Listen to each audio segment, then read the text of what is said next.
오늘 이 아침 우리가 신명기 19장의 말씀을 함께 읽었습니다.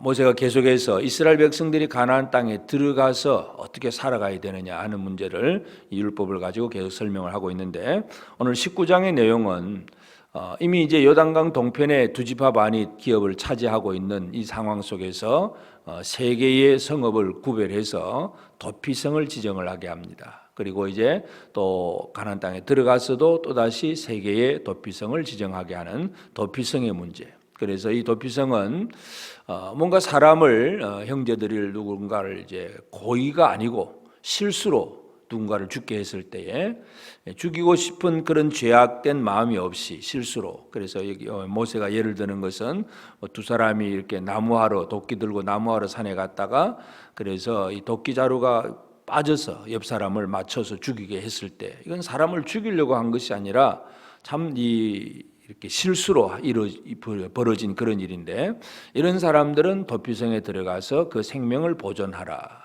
이 도피성을 지정하는 문제를 얘기합니다. 그러나 만일 그 사람이 진짜 그 사람을 미워해서 살인했다면 이 사람은 도피성에 들어가도 아무런 소용이 없습니다. 그 사람은 그 살인죄 때문에 죽임을 당할 수밖에 없고, 그 다음에 이제 14절에서는 그 이스라엘 이제 각 지파별로 기업의 땅을 다 나누게 된 다음에 그 기업의 땅에는 경계표가 있습니다. 그래서 경계선의 그 이 표를 옮기지 말지니라.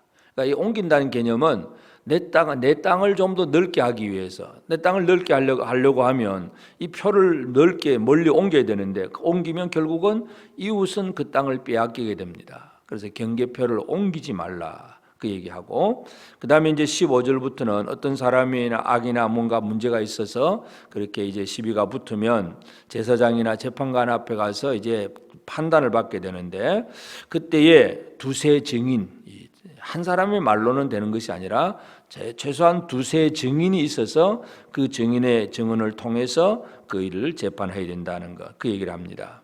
그러면서 제일 마지막 절에 보면 내 눈이 긍휼히 여기지 말라, 생명에는 생명으로, 눈은 눈으로, 이는 이로, 손은 손으로, 발은 발로, 그런 얘기를 합니다. 그래서 오늘 우리가 신명기 19장을 보면 그 이스라엘 백성들이 살아가는 그 땅 속에서 어떤 일들이 이루어져야 되느냐 하는 문제를 얘기하고 있습니다. 여기 나타난 이 지금 모세가 예를 들고 있는 사건들을 보면 어떤 연약한 형제들, 첫째는 실수하는 사람, 뭔가 이건 뭐 꼭 몸에 힘이 없다는 개념이 아니라 사람이 완벽하지 못하다 보면 항상 실수를 할 수밖에 없습니다. 그래서 실수로 남을 죽였던 그 사람, 실수하는 사람 얘기. 그리고는 또 이 경계표를 옮긴다 그러면 만약에 누군가 다른 지파의 땅을 더 차지하기 위해서 경계표를 옮기면 결국은 힘을 가지고 하는 것이고, 아니면 속임수로 하든지 뭔가 다른 방법으로 하게 되면 그것을 막아낼 수 없는 연약한 형제들이 있습니다. 그래서 실수하는 사람, 또 연약한 사람들, 이런 사람들을 지금 뭔가 어떻게 살려주는 그런 일들을 하게 됩니다. 또는 이 두세 증인의 그 입으로 그렇게 사건을 확정하라 하는 얘기인데, 결국은 이 어떤 이 거짓 증언에 의해서 모함을 당할 수 있는 사람, 물론 이제 아주 불의한 생각을 가지고 이 증인까지도 거짓 증인을 만들어내는 것, 예를 들어서 이스라엘 그 아합이, 왕이 이제 자기 왕궁 옆에 나봇의 포도원을 차지하고 싶은데 그걸 차지를 못하니까 이세벨이 아주 거짓 증인을 만들어 세워서 그 증인들을 통해서 나봇이 하나님의 영광을 욕했다, 이렇게 막 그렇게 저주를 하게 하고 증언을 하게 하고 결국 나봇을 죽입니다.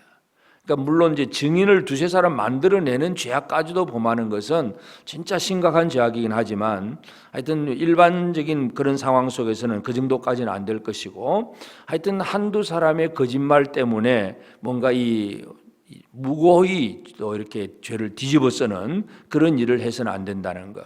결국은 좀 이 약하거나 어리석거나 좀 힘이 없는 그런 사람들을 위해서 하나님께서 이 법들을 주셨고, 모세가 지금 그 얘기를 하고 있습니다. 그래서 이 연약한 자들을 위해서 뭘 해야 되느냐 하는 그런 원리를 설명을 하고 있습니다.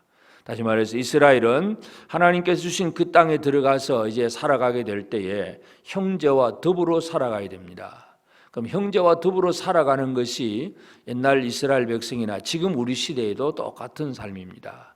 우리가 혼자 무인도에 들어가 사는 것이 아니라 누군가의 관계 속에서 살아가게 됩니다.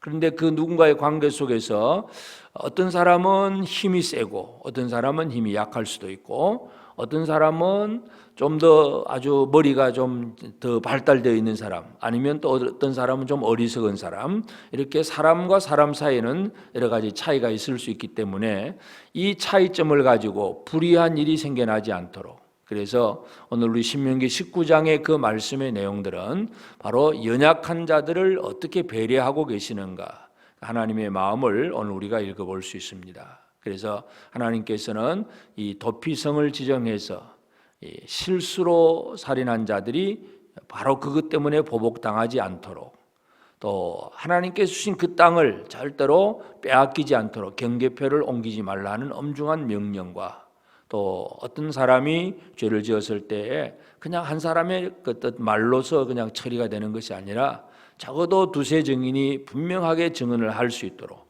그래서 물론 이게 완벽하게 죄가 있으면 그 죄의 값을 받아야 되지만 그렇지 않으면 보호받을 수 있도록 하나님께서 연약한 자들을 배려하는 그 모습을 우리가 여기서 보게 됩니다. 그래서 모세가 이 신명기 설교를 통해서 이스라엘은 한 백성, 한 민족이고 한 형제고 한 식구라고 하는 사실들을 이제 강조하면서 바로 이들 속에 실수하거나 연약하거나 좀 어리석거나 힘이 없거나 이런 사람들을 바라볼 때에 그들과 어떻게 함께 할 수 있는가, 그 얘기를 하고 있습니다.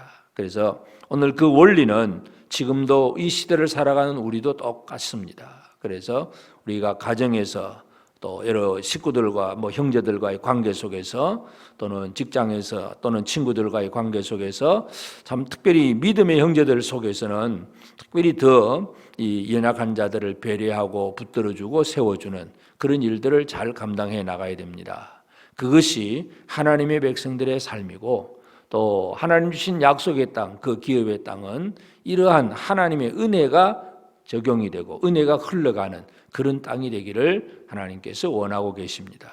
그래서 오늘 우리의 삶이 바로 나보다 특별히 연약한 사람들, 또는 실수한 사람들, 힘없는 고 또는 아니면 어리석은 사람들, 그런 우리 주변의 형제들을 바라보면서 그들과 어떻게 함께 할 것인가, 어떻게 그들을 무시하지 아니하고 그들을 배려하고 그들과 함께 동행해 나갈 것인가, 특별히 연약한 형제들을 위해서 내가 할 일을 다시 한번 이 아침에 깨어서 기도하시고, 그래서 그 주변에 있는 연약한 형제들과 더불어서 함께 하나님의 백성답게 살아갈 수 있는 복된 삶을 우리 모든 성도들 꼭 살게 되기를 바랍니다.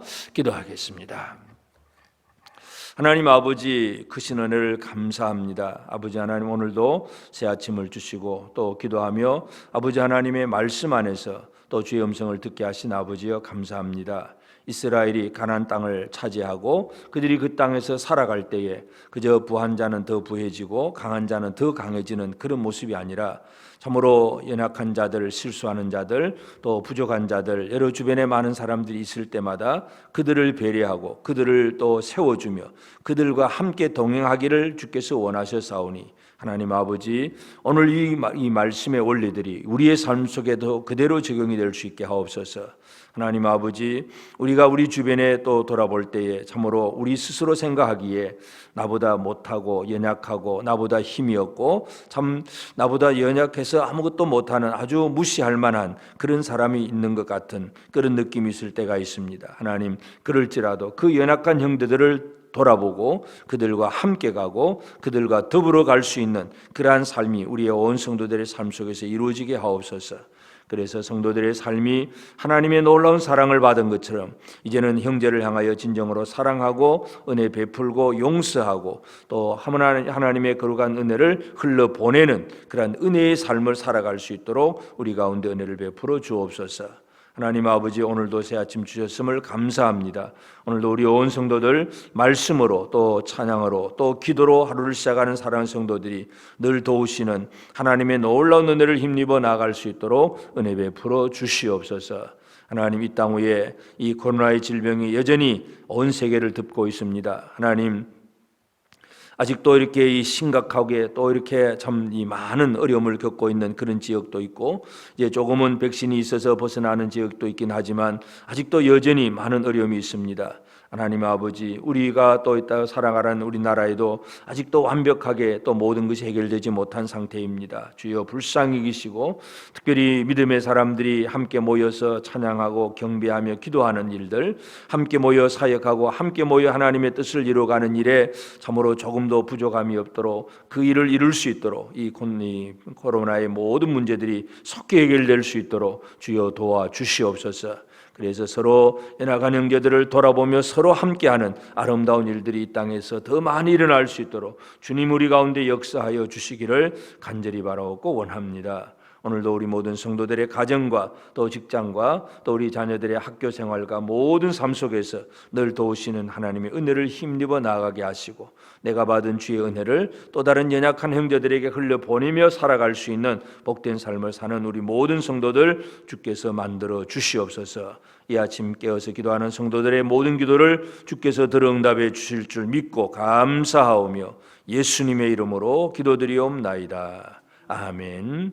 하늘에 계신 우리 아버지, 아버지의 이름을 거룩하게 하시며 아버지의 나라가 오게 하시며 아버지의 뜻이 하늘에서 이룬같이 땅에서도 이루어지게 하소서. 오늘 우리에게 일용할 양식을 주시고 우리가 우리에게 잘못한 사람을 용서하여 준 것 같이 우리 죄를 용서하여 주시고 우리를 시험에 빠지지 않게 하시고 악에서 구하소서. 나라와 권능과 영광이 영원히 아버지의 것입니다. 아멘.